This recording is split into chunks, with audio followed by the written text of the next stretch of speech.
Hello friends, welcome back to India for IAS UPSC daily mains answer writing practice session.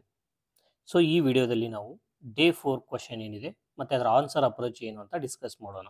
ಈ answer writing practice session ಬಂದು it is a part of mentorship program. So our old and new batch students ಯಾರೆಲ್ಲ ಮೆಂಟರ್ಶಿಪ್ಪಿಗೆ ಬರ್ತಾ ಇದ್ದೀರಾ, so ಈ daily answer writing questions ಏನಿದೆ, so already ನಾವು ಸ್ಕೆಡ್ಯೂಲ್ನ ಶೇರ್ ಮಾಡಿದ್ದೀವಿ ಗ್ರೂಪಲ್ಲಿ. ಸೊ ಅದ್ರ ಪ್ರಕಾರ ಓದ್ಕೊಂಡು ಆನ್ಸರ್ ಬರ್ಕೊಂಡು ಬಂದು ನಮಗೆ ತೋರಿಸಿ ಅದರ ಮೇಲೆ ಫೀಡ್ಬ್ಯಾಕ್ ತೊಗೋಬೇಕು. ಸೊ ಈ ವಿಡಿಯೋದಲ್ಲಿ ನಾವು ಏನು ಮಾಡ್ತೀವಿ ಅಂತಂದರೆ ಕ್ವಶನ್ ಏನಿದೆ, ಆ ಡಿಮ್ಯಾಂಡ್ ಆಫ್ ದ ಕ್ವಶನ್ ಏನಿದೆ, ಸೊ ಅದಕ್ಕೆ ಯಾವ ರೀತಿ ಆನ್ಸರ್ ನೀವು ಬರಿಬೋದು ಅನ್ನೋ ಅಪ್ರೋಚ್ನ ಡಿಸ್ಕಸ್ ಮಾಡ್ತೀವಿ. ಸೊ ಇದು ಎಕ್ಸಾಕ್ಟ್ ಆನ್ಸರ್ ಆಗಿರೋದಿಲ್ಲ. ಸೊ ಇಲ್ಲಿರ್ತಕ್ಕಂಥ ಪಾಯಿಂಟ್ಸ್ಗೆ ನೀವು ಎಕ್ಸ್ಟ್ರಾ ಪಾಯಿಂಟ್ ನಿಮ್ಮದೇ ಓನ್ ಪಾಯಿಂಟ್ ಆ್ಯಡ್ ಮಾಡಿಕೊಂಡು ಆನ್ಸರ್ನ ಎನ್ರಿಚ್ ಮಾಡಿಕೊಂಡು ಬರ್ಬೋದು. So this will help you in answer writing. ಯಾವ ರೀತಿ ಆನ್ಸರ್ ಬರೀಬೇಕು ಅಂತ ನಿಮಗೆ ಹೆಲ್ಪ್ ಮಾಡುತ್ತೆ. ಸೊ ಕ್ವಶನ್ ಏನಿದೆ ಅಂತಂದರೆ, explain the different types of earthquake waves and their significance in understanding the earth's internal structure. So ಕ್ವಶನಲ್ಲಿ ಎರಡು ಪಾರ್ಟ್ ಇದೆ. ಫಸ್ಟ್ ಪಾರ್ಟ್ ಏನು, ಯಾವ ರೀತಿ ಡಿಫ್ರೆಂಟ್ ಅರ್ಥಕ್ವೇಕ್ ವೇವ್ ಇದೆ, ಸೊ ಅದನ್ನು ಎಕ್ಸ್ಪ್ಲೇನ್ ಮಾಡಲಿಕ್ಕೆ ಕೇಳಿದ್ದಾರೆ. ಅರ್ಥದ ಇಂಟೀರಿಯರ್ ಸ್ಟ್ರಕ್ಚರ್ ಏನಿದೆ ಅದನ್ನು ಸ್ಟಡಿ ಮಾಡಲಿಕ್ಕೆ, ಸೊ ಯಾವ ರೀತಿ ಅರ್ಥಕ್ವೇಕ್ ವೇವ್ ಹೆಲ್ಪ್ ಮಾಡುತ್ತೆ ಅನ್ನೋದನ್ನ ಬರೀಲಿಕ್ಕೆ ಹೇಳಿದ್ದಾರೆ. ಕ್ವಶನ್ ಬಂದು 10 ಮಾರ್ಕ್ಸ್ ಇದೆ. Word limit is 150 words. So answer ಅಪ್ರೋಚ್ನ ಡಿಸ್ಕಷನ್ ಮಾಡೋದಾದರೆ, ಸೊ ಇಂಟ್ರೊಡಕ್ಷನಲ್ಲಿ ಏನು ಬರೀಬೋದು, definition of earthquake wave. Earthquake wave ಏನಿದೆ ಅದನ್ನು ನಾವು ಡಿಫೈನ್ ಮಾಡೋದ್ರ ಮುಖಾಂತರ ಆನ್ಸರ್ನ ಸ್ಟಾರ್ಟ್ ಮಾಡ್ಬೋದು. ಸೊ ಇಲ್ಲಿ ಅರ್ಥಕ್ವೇಕ್ ವೇವ್ದು ಡೆಫಿನೇಷನ್ ಕೊಟ್ಟಿದ್ದೀವಿ. So earthquake waves they are seismic waves and they are generated by release of energy during an earthquake. So earthquake ಯಾವಾಗ ಆಗುತ್ತೆ, ಸೊ ಅದರಿಂದ ಯಾವ ರೀತಿ ಎನರ್ಜಿ ರಿಲೀಸ್ ಆಗುತ್ತೆ in the form of waves, so ಅದನ್ನು ನಾವೇನಂತ ಕರಿತೀವಿ, ಅರ್ಥಕ್ವೇಕ್ ವೇವ್ ಅಂತ ಕರಿತೀವಿ. ಸೊ ಅದನ್ನು ನಾವು ಇಂಟ್ರೊಡಕ್ಷನಲ್ಲಿ ಬರೋದು. Then the question is asking about the different types of earthquake wave. So earthquake ವೇವಲ್ಲಿ ಯಾವ ಟೈಪ್ ಇದೆ ಅದನ್ನು ನಾವು ಎಕ್ಸ್ಪ್ಲೇನ್ ಮಾಡಬೇಕಾಗುತ್ತೆ. ಸೊ ಪ್ರೈಮರಿ ವೇವ್ಸ್ ಅಂತ ಇದೆ, ಸೊ ಅದರ ಕ್ಯಾರೆಕ್ಟರಿಸ್ಟಿಕ್ಸ್ ಏನು ಅದನ್ನು ಬರೀಬೇಕಾಗುತ್ತೆ.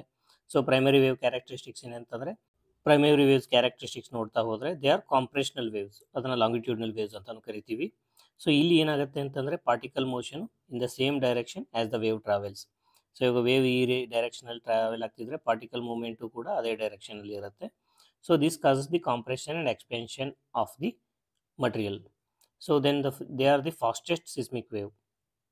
So earthquake waves ಅಲ್ಲಿ primary waves are the fastest seismic wave.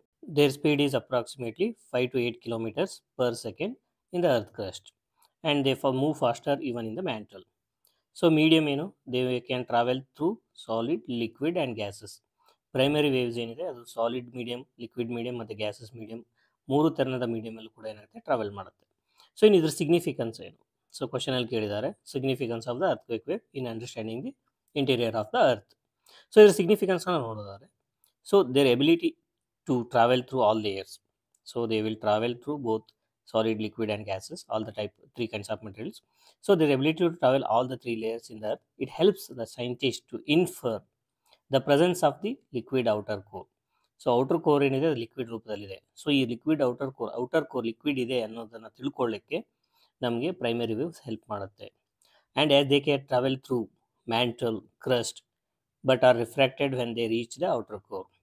So ಇದು ಮ್ಯಾಂಟಲು ಮತ್ತು ಕ್ರಸ್ಟ್ ಟ್ರಾವೆಲ್ ಆಗಿ ಔಟರ್ ಕೋರ್ ಏನಿರುತ್ತೆ ಅಲ್ಲಿ ಅದು ರಿಫ್ರಾಕ್ಟ್ ಆಗುತ್ತೆ. ಸೊ ಈ ರಿಫ್ರಾಕ್ಷನ್ ಏನಿದೆ it helps in understanding the liquid nature of the outer core.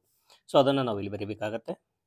Then the next kind of waves is secondary waves. So characteristics of secondary ವೇವ್ಸ್ನ ನೋಡೋದಾದರೆ, they are shear waves or transverse waves ಅಂತ ಕರಿತೀವಿ. So particle movement ಏನಿರುತ್ತೆ secondary ವೇವ್ಸಲ್ಲಿ ಅಂತಂದರೆ, perpendicular to the direction of the wave propagation. Wave propagation ಈ ರೀತಿ ಆಗ್ತಿದ್ರೆ ಪಾರ್ಟಿಕಲ್ ಮೂವ್ಮೆಂಟ್ ಈ ರೀತಿ ಆಗಿರುತ್ತೆ, that is perpendicular to the wave propagation.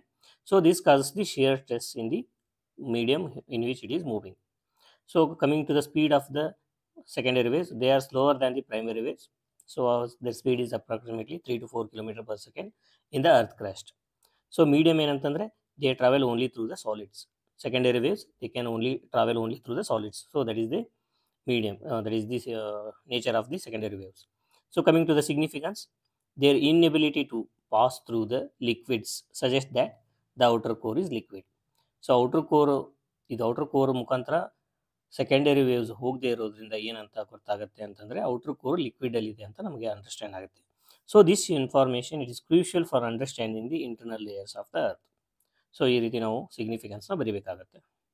Then coming to the surface waves. So surface waves ಏನಿದೆ ಅದರ ಕ್ಯಾರೆಕ್ಟರಿಸ್ಟಿಕ್ಸ್ ಏನು ಅಂತ ನಾವು ನೋಡೋಣ. ಸರ್ಫೇಸ್ ವೇವ್ಸಲ್ಲಿ ಎರಡು ಟೈಪ್ ಇದೆ, ಲವ್ ವೇವ್ಸ್ ಅಂತ ಇದೆ, ರಿಲೇ ವೇವ್ಸ್ ಅಂತ ಇದೆ. So these surface waves they travel all along the earth surface and they cause ground rolling and shaking. So ಇದೇನು ಗ್ರೌಂಡ್ ರೋಲಿಂಗ್ ಆ್ಯಂಡ್ ಶೇಕಿಂಗ್ ಆಗುತ್ತೆ ಅರ್ಥಕ್ವೇಕ್ ಆದಮೇಲೆ, so that is majorly because of the surface waves. So they are very slower then both P waves and S waves, and their medium they are restricted to the earth surface. Only earth surface ಏನಿದೆ ಅಲ್ಲಿ surface waves movement ಆಗ್ತಿರುತ್ತೆ. So ಇದರ significance ಏನಂದರೆ they cos most damage during the earthquake wave.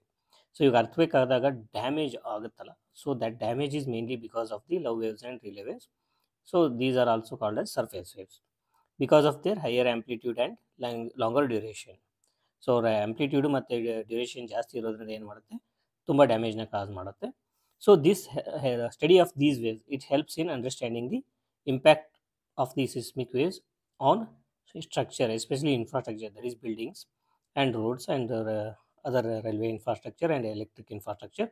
So and also the surface phenomena. So ಇದ್ರ importance ಏನು, ಇದು study ಮಾಡೋದ್ರಿಂದ ಏನೆಲ್ಲ ನಮಗೆ ಹೆಲ್ಪ್ ಆಗುತ್ತೆ ಅನ್ನೋದನ್ನು ನಾವು ಬರೀಬೇಕಾಗುತ್ತೆ. ಸೊ ಕ್ವಶನಲ್ಲಿ ಏನು ಕೇಳಿದ್ದಾರೆ, significance of the seismic waves in understanding the earth interior ಅಂತ ಕೇಳಿದ್ದಾರೆ.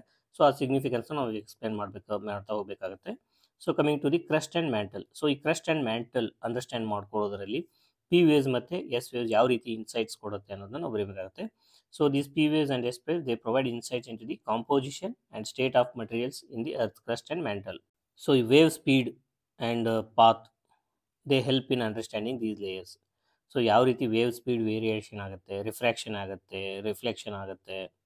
ಸೊ ಅದೇನು ಮಾಡುತ್ತೆ, ಯಾವ ರೀತಿ ಅರ್ತ್ ಕ್ರಸ್ಟ್ ಮತ್ತು ಮ್ಯಾಂಟಲ್ಲು ಎಷ್ಟು ಡೆಪ್ತಲ್ಲಿದೆ, ಸೊ ಅಲ್ಲಿ ಯಾವ ಡಿಸ್ಕಂಟಿನ್ಯೂಟಿ ಇದೆ ಅದನ್ನು ಸ್ಟಡಿ ಮಾಡಲಿಕ್ಕೆ ಹೆಲ್ಪ್ ಮಾಡುತ್ತೆ. Coming to the outer core. So the refraction of P waves at the boundary between the mantle and the outer core, it indicates the liquid outer core, the nature of the outer core which is in liquid state. So this provides evidence for the existence and the characteristics of the liquid outer core. Then inner core anta bandre, S waves they do not penetrate the outer core. So X waves enagutte liquid outer core alli penetrate agalla. So it helps in understanding its liquid nature, while the P waves they continue through the inner core. So it indicates that inner core is in solid state. So this helps the confirm of the internal layer of the earth structure.